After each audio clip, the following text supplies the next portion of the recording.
Today we're actually cutting the ribbon on a project that we broke ground on right at a year ago. It was a very hot day. Today it's a wet day, but now the sun's coming out, so we're excited about it. This is the new Terrace Street off-ramp, and it will allow travelers who are going on 110 southbound to be able to exit left, as opposed to taking this very dangerous merge right to my right on the main line to get to Washington.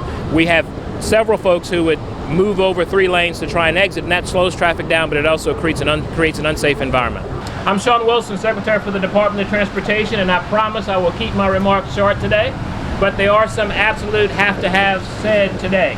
It's a great day to be here because this is a project that we started very early in this administration, and it's not often you get to make interstate improvements and projects of this magnitude all within one term that you can break ground and get the privilege of cutting a ribbon.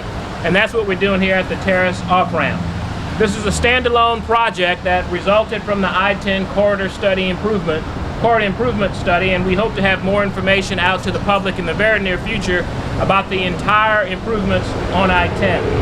But today is about Terrace Street, and you hear all the hustle and bustle of the vehicles behind us to prove that this is a highly traveled corridor.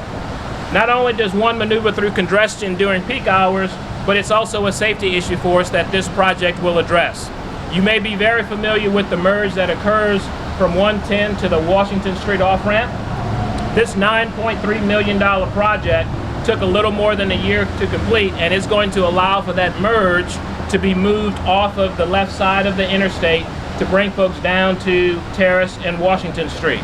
Those 98,000 cars are expected to move a little bit more efficiently on the main line of I-10, and I see my safety partner, Colonel Reeves with State Police. They understand firsthand why this is important.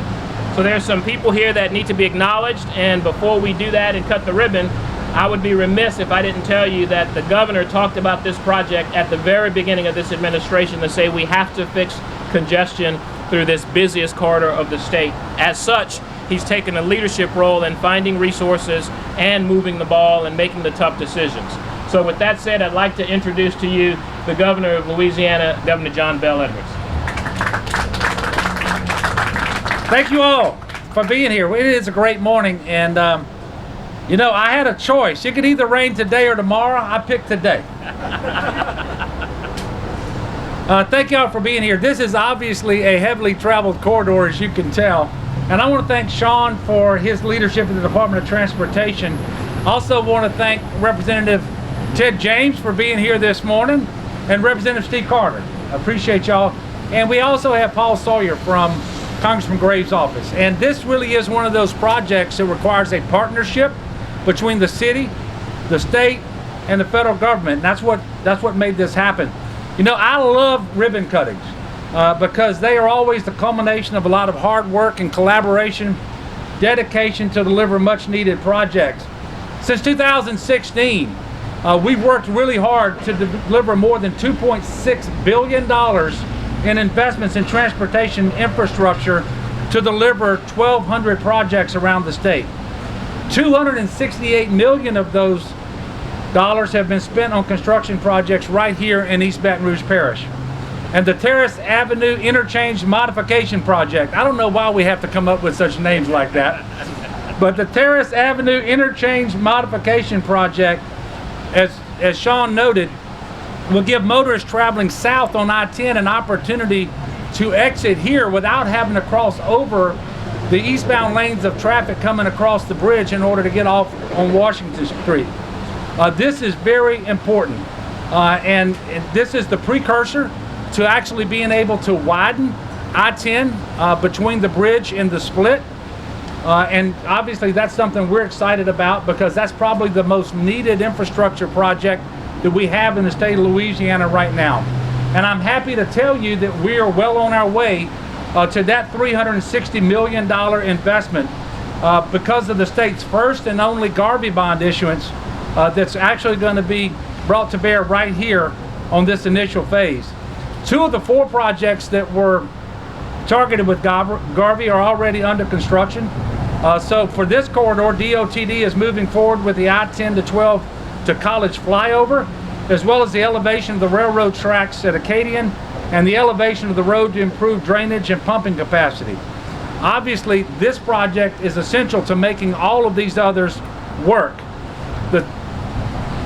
You need to understand the Washington Street exit will not be taken out of commission and can still be used by travelers traveling east across the bridge. We just won't have all the traffic trying to cross over those lanes in order to exit on the right side of the road. A majority, and this gets to the partnership aspect of this, a majority of the $9.3 million that's being spent on this particular project came from funding from the National Highway Performance Program. And I want to thank Congressman Garrett Graves for his help in securing that funding. It's just one of the many ways that we've been able to expand and improve our infrastructure and our interstate system, despite the fact that our needs far exceed our resources available. And this is getting to be a trend. Just this week, we broke ground on 2 more major projects, one in the Acadiana region in Breaux Bridge to announce 15 miles of continued widening of I-10 from I-49 to the Atchafalaya Basin Bridge, and the other was the groundbreaking of the new Loyola Interchange in Kenner to give easy access to the new Louis Armstrong International Airport terminal, a $1 billion investment that's going to come online in just a few weeks. So I look forward to many more groundbreakings and ribbon cuttings in the near future as we continue to invest in our state's infrastructure. And I want to thank all of you for coming out here today. Obviously, your willingness to come out in the rain is an indication of just how important this project is. So thank you so much, and God bless you. Thank you, Governor, and thank you for acknowledging some of the elected officials that we have. We also have representing Representative Pat Smith. Ms. Jackie Addison is here with us as well. I'd be remiss if I didn't acknowledge some of the folks at DOTD that helped make this happen. We have our District Administrator, Mr. Todd Donmeyer, in the DOTD gear in the back, Project Manager Anna Hanks, and Project Engineer Jeff Shadlin's with us. And on Bridge Design, we have Artur DeAndrea, Mark Bucci, Mary Jean McAdams, Chris McCowan, and in Road Design, Melissa LaBa. And so we've had a lot of folks working on this project. There are other names that I did not mention, but those are some of the leadership team that made it happen. And we'd also like to thank Brown Industrial Construction, the contractors who actually built this project for us, and they were with us about a year ago as we broke ground on this project. So without any further ado, and that the rain has stopped, this is probably going to be the shortest ribbon cutting that I've ever done. But we're excited to do it, and we would invite our elected officials that are here with us to step behind the ribbon here and join the governor now, and Colonel Reeves, if you would come on up. We need a representative from Brown as well, and we will cut the ribbon. And you may remember that there was a congressman who stood on this when it wasn't constructed. It's going to be open today, so we're excited about it, and thank you all for coming and being a part of this ribbon cutting. Okay. All right, on the count of 3, Governor. 1, 2, 3. Wet ribbon don't cut so easy. Congratulations. We're here to celebrate the ribbon cutting, the opening of the Terrace Street exit, which is going to allow traffic to get off of I-110, I should say, coming south on the left side without having to cross over the lanes of traffic of I-10 to try to get off on the Washington Street exit. And this is really important because this is the foundation for us to be able to widen this stretch of I-10 between the Mississippi River Bridge and the I-10, I-12 split. So this is a major accomplishment.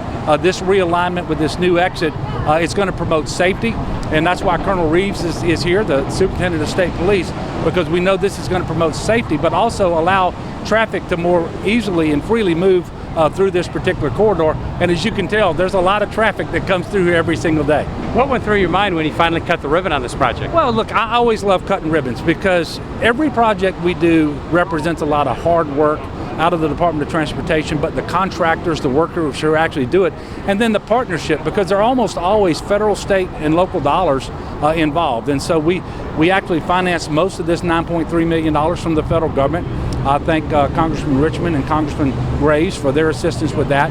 DOTD did a lot of great work with this. Brown Construction actually did the work, and of course it's a partnership with City Parish as well. So anytime you can cut a ribbon, I just think it's a good day, especially on transportation infrastructure along the most congested corridor in the state of Louisiana.